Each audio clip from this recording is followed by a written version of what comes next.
Atlantis, the most talked about city in the world, yet the only one about which nothing is certain.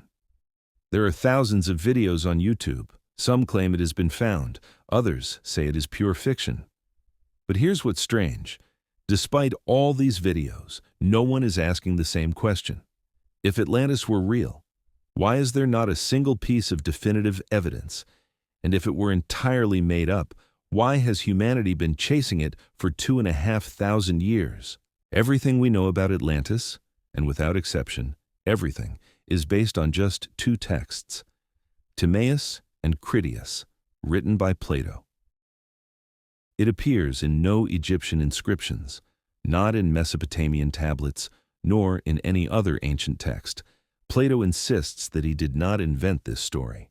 According to him, the knowledge was passed to the Athenian statesman Solon, and to Solon it was told by Egyptian priests. So what we have is a chain. The priests, Solon, Plato, and us. Now, the real question is this.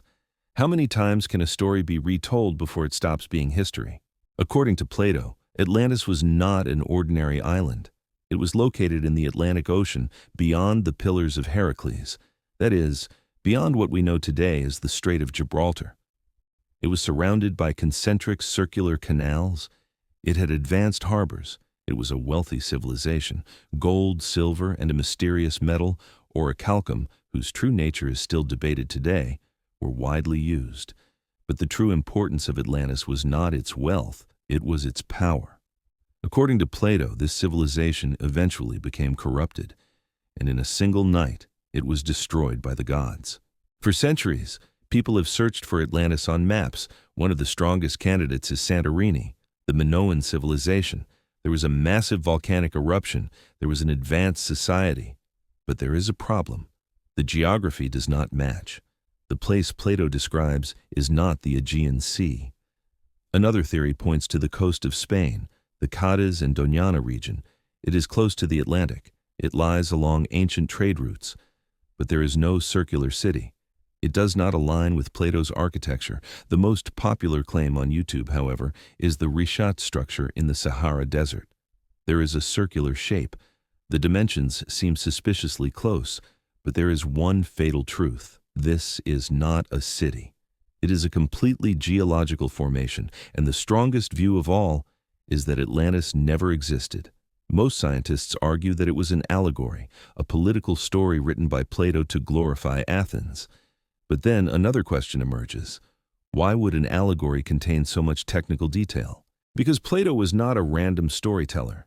His texts contain measured distances, specific metals, harbor structures, accounts of geopolitical wars. Myths are usually symbolic, but Atlantis is described in far too concrete terms, and that is what makes it neither entirely history nor entirely myth. Atlantis is not a proven city, but it is not a fabricated fairy tale either. Its location is unknown, but the reason it may have existed is not.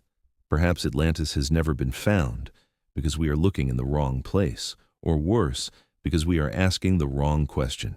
Atlantis, perhaps, was never a city at all, but the name we give to humanity's longing for a lost golden age. Thank you for staying with us until the end. If this story made you question, if it made you pause and think, consider leaving a like and subscribing to the channel. It helps more than you might realize. Until our next journey, stay curious and take care.